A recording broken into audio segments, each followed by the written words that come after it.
គ្នានេះជា file នៅក្នុង Microsoft Word ហើយសម្រាប់ប្រភេទនេះជាឯកសារបាទហើយឯកសារហ្នឹងអត់មានតែមួយទពើទេគឺវាមានច្រើនទពើហើយមុខងាររបស់ Microsoft Word មួយហ្នឹងគឺយើងអាចធ្វើការបកប្រែទៅនឹងឯកសារទាំងអស់ហ្នឹងទៅជាភាសាខ្មែរបាទក្នុងរយៈពេលមិនបាន1នាទីផងយើងអាចបានអត្ថបទនឹងជាភាសាខ្មែរប្រើហើយក៏ប៉ុន្តែបញ្ជាក់ដល់ទាំងអស់គ្នាគឺវាមិនអាចបាន 100% ទេអាចត្រឹម 80% ហើយសល់ខានយើងនឹងធ្វើការ edit បន្ថែមនៅខ្លួនឯងអញ្ចឹងកុំឲ្យខាតពេលនេះជាឯកសាររបស់យើងហើយយើងចូលមកកាន់ទី1 review បាទយើងចូលមកកាន់ review នៅក្នុង tab បាទ tab ខាងលើ review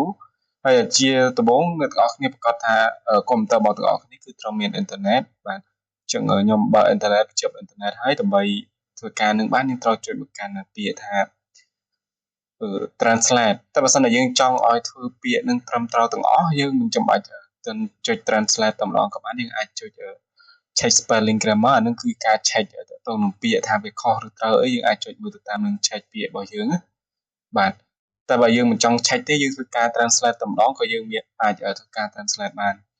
អញ្ចឹងកន្លែង translate យើងអាចចុចកន្លែង translate នេះមកក៏ប៉ុន្តែយើងមានពីរ option សម្រាប់ឲ្យយើងរើសគឺទី1ទាក់ទងនឹង translate selection នោះគឺឧទាហរណ៍ពាក្យដែលយើង select មួយជួរនេះបើយើងធ្វើការ translate វានឹងចាញ់តែមួយជួរនឹងឲ្យទេបើយើងចុចខាងលើតែបើចង់ translate ទាំងអស់យើងចុចដាក់ cursor កន្លែងណាមួយក៏បានយើងចុចខាងក្រោមហើយរើសពី translate document ចឹងយើងចុចតែប៉ុណ្្នឹងមកហើយវានឹងចាញ់ option ដែលយើងរើសសុំខ្វែងកន្លែងសិនវានឹង load redirect ទៅកាន់ browser របស់យើងបាទចឹងវានឹង load ចាញ់ចេះយើងមិនបាច់នេះទេយើងគ្រាន់តែចុចខ្វែងបាទអូខេនេះជាឯកសារដែលយើងបានបន្ទាប់ពីធ្វើការ translate ហើយយើងអាចមើលបានហើយធ្វើការកែប្រែ font ហើយនឹងដាក់ទំហំអីទៅតាមនឹងបានយើងអាច control A ហើយធ្វើការ select យើងប្រើប្រាស់ font OS សៀមរាបមកយើងស្អាតបាទអញ្ចឹងឯកសាររបស់យើងរហូតដល់ទៅនឹងសរុបទៅពើគឺ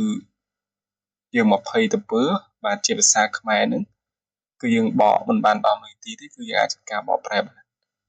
ប៉ុន្តែការបកប្រែនេះគឺយើងបាន file ថ្មីហើយមិនទាន់បាន file ចាស់យើងក៏បាត់បង់ដែរគឺនៅខាងដែរបាទហើយនេះជា file ថ្មីយើងអាចធ្វើការ save សារថ្មីមកជាការស្រេចអញ្ចឹងទាំងអស់គ្នាខ្ញុំមានប៉ុណ្្នឹងទេសម្រាប់ការចែកលេខទាំងអស់គ្នាយល់នឹងចាប់អាននៅការបង្ហាញរបស់ខ្ញុំអញ្ចឹងសូមអរគុណ